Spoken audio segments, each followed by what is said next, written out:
Assalamualaikum warahmatullahi wabarakatuh. Selamat pagi rekan-rekan semua. Pada kesempatan kali ini, saya ucapkan terima kasih kepada Ibu Haji Surya Bintarti, SEMM, telah memberikan kesempatan kepada kami untuk menyampaikan tugas ini, guna menambah wawasan bagi kita semua. Terlebih dahulu, kami akan memperkenalkan diri. Saya Dede Indriani dengan NIM 11-2010-264.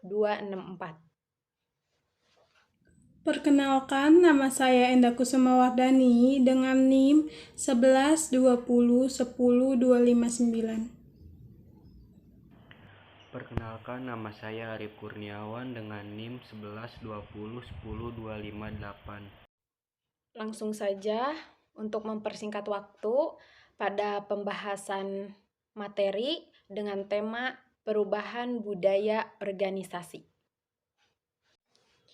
Baik, poin pertama yaitu transformasi nilai budaya organisasi. Budaya organisasi adalah norma-norma perilaku, sosial, dan moral yang mendasari setiap tindakan dalam organisasi dan dibentuk oleh kepercayaan, sikap, dan prioritas para anggotanya. Merupakan norma yang terdiri dari keyakinan, sikap, core values, dan pola perilaku orang dalam organisasi. Tujuan keadaan budaya suatu organisasi adalah melengkapi para anggotanya dengan rasa atau identitas organisasi dan menimbulkan komitmen terhadap nilai-nilai yang dianut organisasi. Baik, berarti transportasi nilai di sini yaitu usaha atau kegiatan yang dilakukan untuk tetap melestarikan atau mengembangkan nilai-nilai yang terkandung dalam budaya agar budaya tersebut dapat menjawab kompleksitas permasalahan yang dialami oleh organisasi. Baik, selanjutnya yaitu budaya korporat. Budaya korporat di sini terdiri dari dua lapisan. Lapisan pertama yaitu lapisan secara kasat mata atau disebut juga dengan visible artifact. Di sini visible artifact di sini berarti identitas korporat.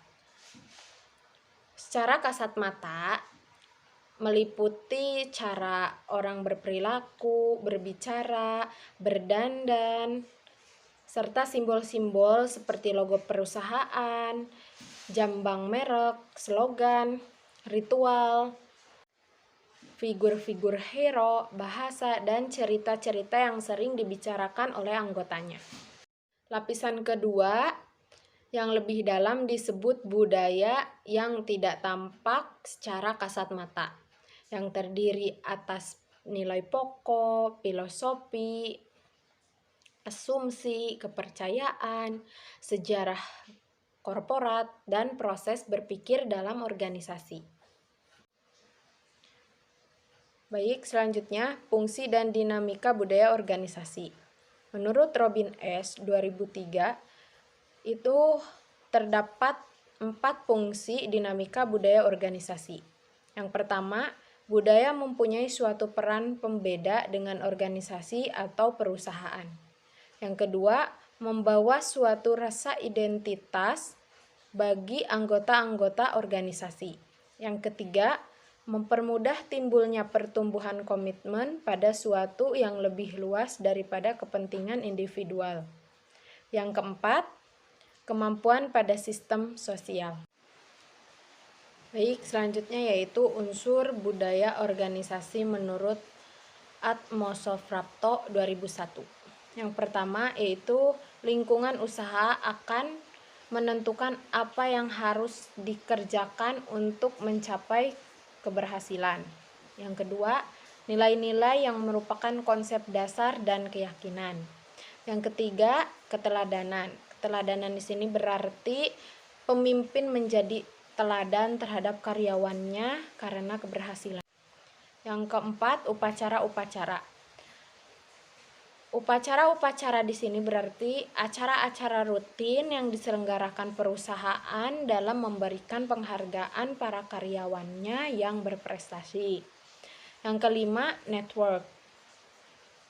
Network di sini berarti jaringan komunikasi informasi di dalam perusahaan yang dapat menjadi sarana penyebaran nilai-nilai budaya organisasi. Baik, selanjutnya yaitu nilai-nilai laten bawaan.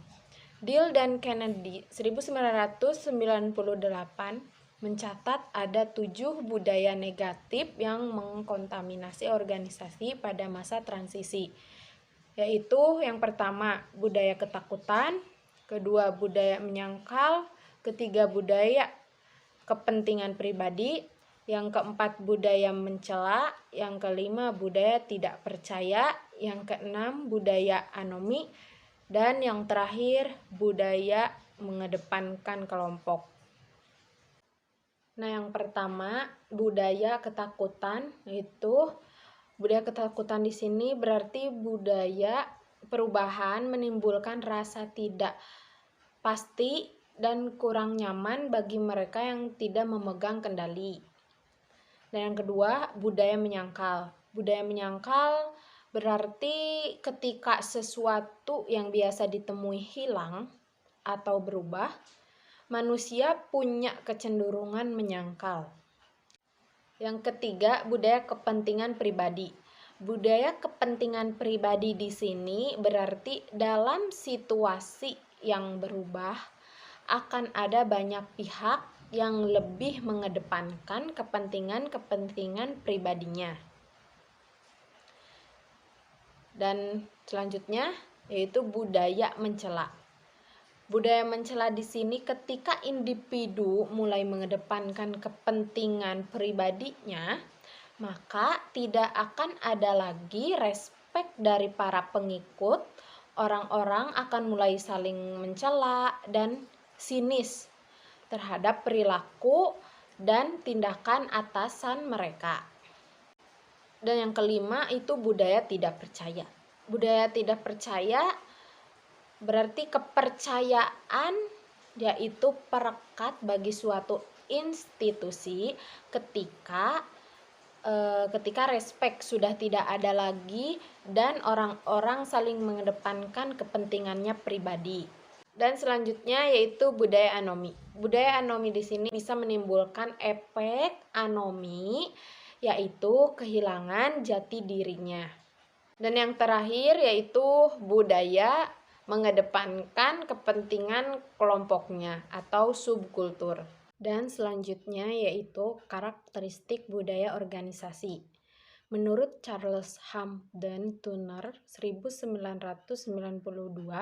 dalam Kasali 2006 tentang beberapa karakteristik budaya korporat, yaitu yang pertama dibentuk oleh keyakinan individu-individu anggota korporat.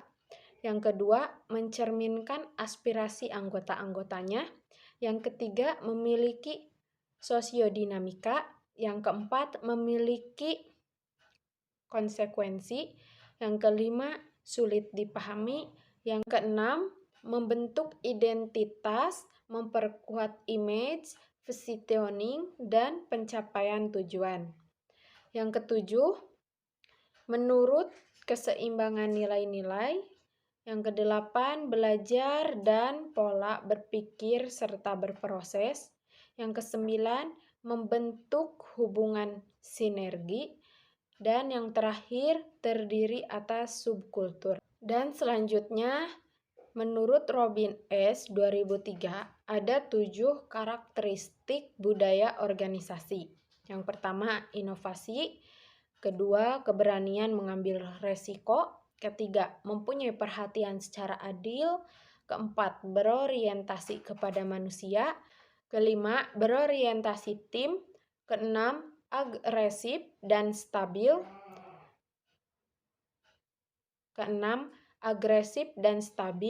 Dan yang terakhir, manfaat budaya organisasi.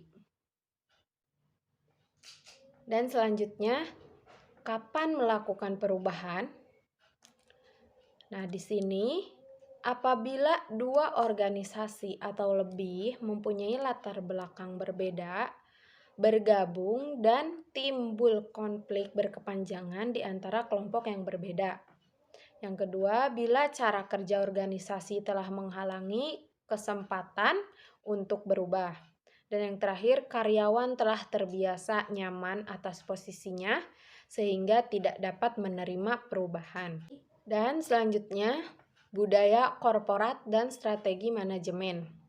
Menurut Danison 1990, ada 4 jenis strategi budaya yang dapat dikembangkan perusahaan sehubungan dengan strategi dan keadaan lingkungan di mana institusi berada.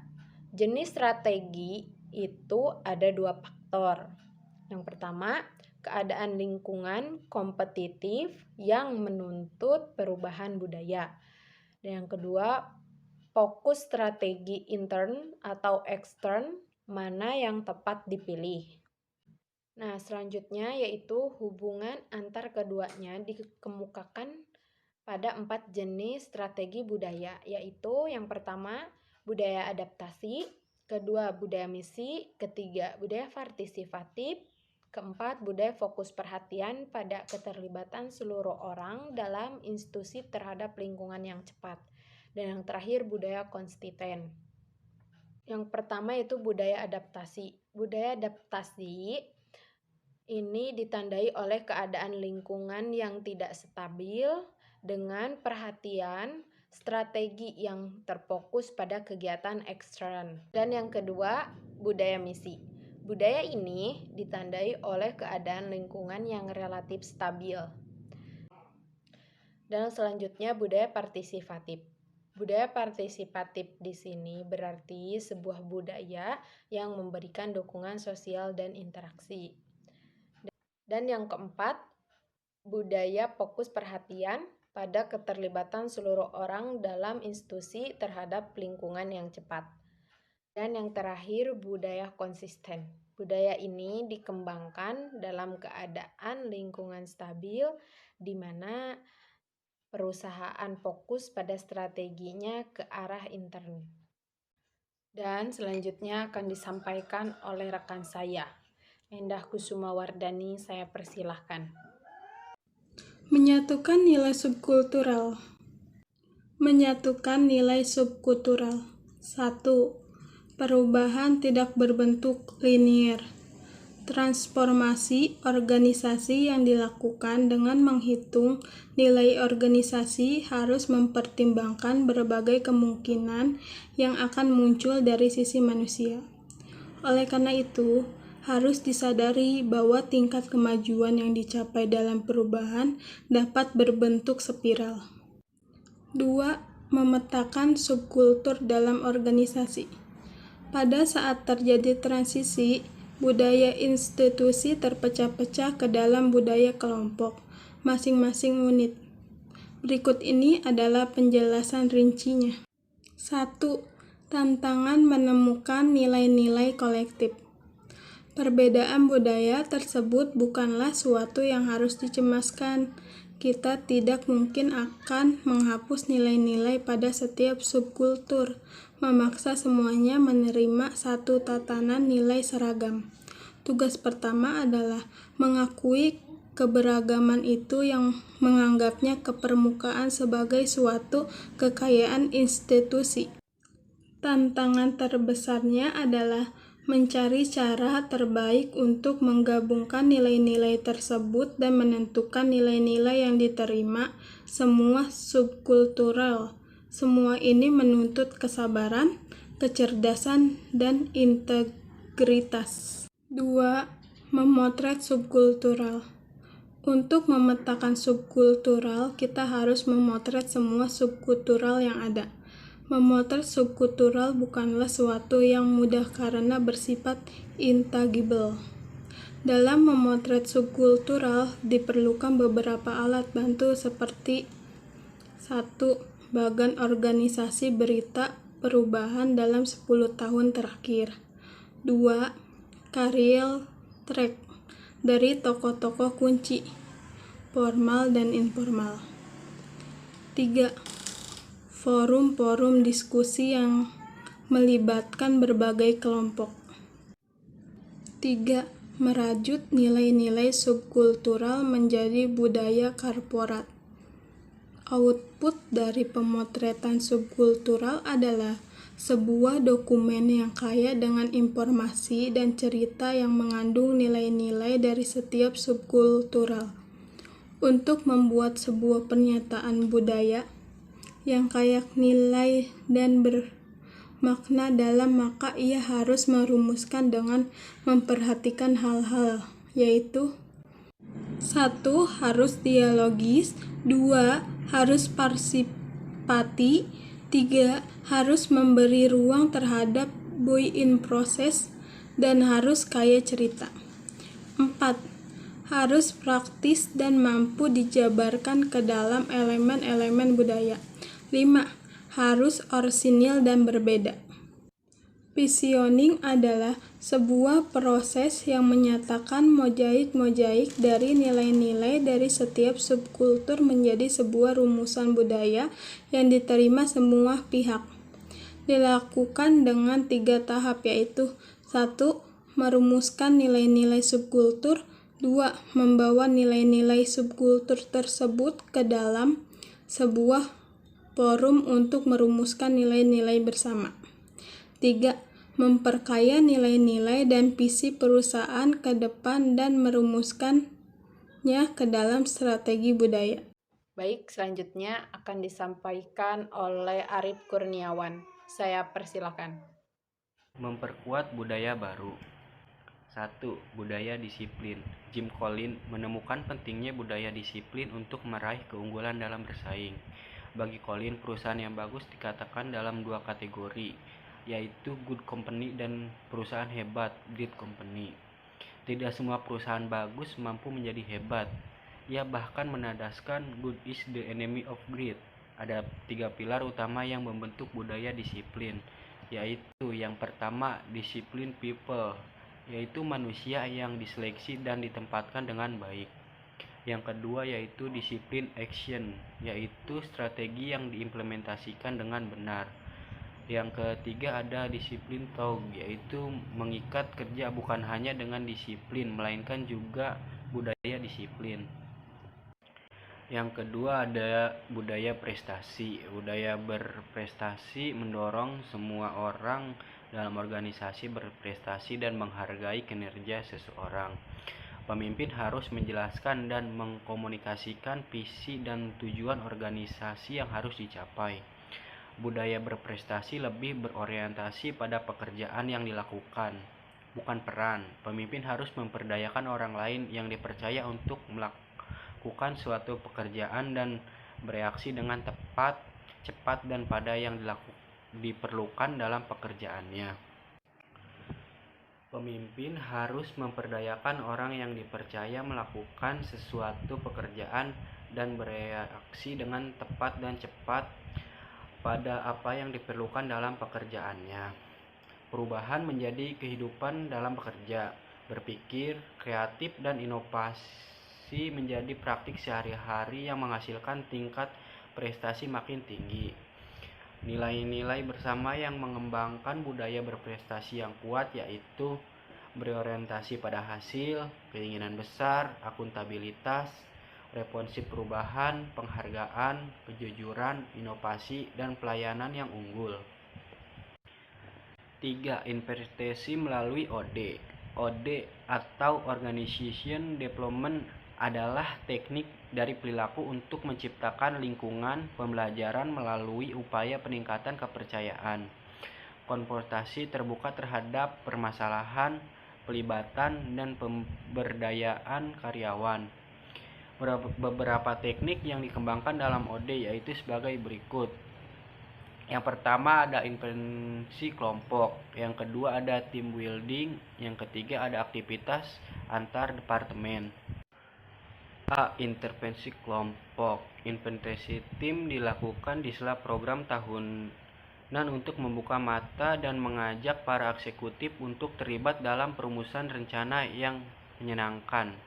Dalam kesempatan itu diupayakan ada event-event khusus yang membentuk pengalaman emosional mereka tentang pentingnya komitmen, kemampuan beradaptasi, dan setia pada nilai yang hakiki dalam melayani dan membangun institusi. Diupayakan adanya kebebasan berkomunikasi, lintas hierarki, kebebasan berpikir secara terbuka yang akan membuat mereka dihargai dan mengasah kreativitas. Team building. Team building adalah sebuah kegiatan eksperimental yang didesain untuk menstimulasi daya rekat tim. Nilai dasar yang dipupuk dalam tim dan diterima dengan menyenangkan akan membantu percepatan proses pembentukan nilai-nilai baru. Aktivitas antar departemen. Budaya korporat yang ditanamkan secara ketat tidak efektif. Mereka berdialog antar departemen tentang masalah yang dihadapi dan bagaimana cara mengatasinya. 4. Menghadapi pukulan balik budaya. Charles Hampden Turner memperkenalkan mengubah budaya korporat, yaitu lingkaran setan dan lingkaran balik yang merupakan pukulan balik budaya. Lingkaran setan merupakan arah gerak, lingkaran perubahan nilai-nilai yang berakibat memukul balik ke tempat semula. Misalnya penerapan P4, pedoman penghayatan dan pengalaman Pancasila. Setelah reformasi tahun 1998, ternyata hilang begitu saja. Menurut teori ini, semua itu bisa terjadi bila kita salah memupuk nilai-nilai tanpa memperhatikan efek formalitas dan sentralisasi dalam penerapannya. Dengan demikian, arah pusaran gelombang itu sangat ditentukan oleh dua hal, yaitu 1. Formal atau informal, dan 2. Sentralisasi atau desentralisasi. Gelombang lingkaran balik. Dalam menghadapi lingkaran balik diperlukan rekonsiliasi dan berdamai dengan berbagai pihak, terutama pada kelompok penentang organisasi. Harus membangun nilai-nilai baru dan cara baru, yaitu melalui jalan lingkar balik.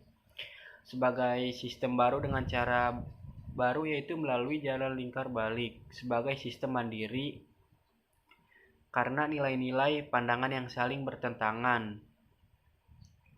Formal, informal, sentralisasi, desentralisasi, tetapi diberi ruang untuk saling mengisi dan mengoreksi. Kelompok informal harus dipandang sebagai aktivitas bernilai yang terintegrasi secara formal dalam institusi. Artinya mereka berhak memperoleh penghargaan dan imbalan terhadap peran yang dijalankan. Bila proses ini berjalan dengan baik, maka suatu ketika akan dihadapi situasi yang paradoksial, yaitu tingkat aktivitas informal meningkat, tetapi aturan-aturan dan koordinasi antara unit-unit yang otonom itu cenderung makin terformalisasi. Yang kelima, membangun keterkaitan berkelanjutan. Budaya korporat harus dibangun terus-menerus dari waktu ke waktu. Ia dibentuk selama proses berlangsungnya yang tumbuh secara dinamis. Mengapa top eksekutif hanya tertarik sekali saja dalam kepemimpinannya membicarakan budaya korporat? Hal tersebut disebabkan beberapa hal, yaitu mereka berasumsi budaya korporat adalah bersifat self-propelling. Artinya sekali disentuh ia akan berputar dan bekerja sendiri. Eksekutif disibukkan dengan urusan kinerja korporat. Untuk mengatasi hal tersebut diperkenalkan konsep keterkaitan horizontal. Terdapat 3 komponen dalam konsep atau model ini, yaitu sebagai berikut.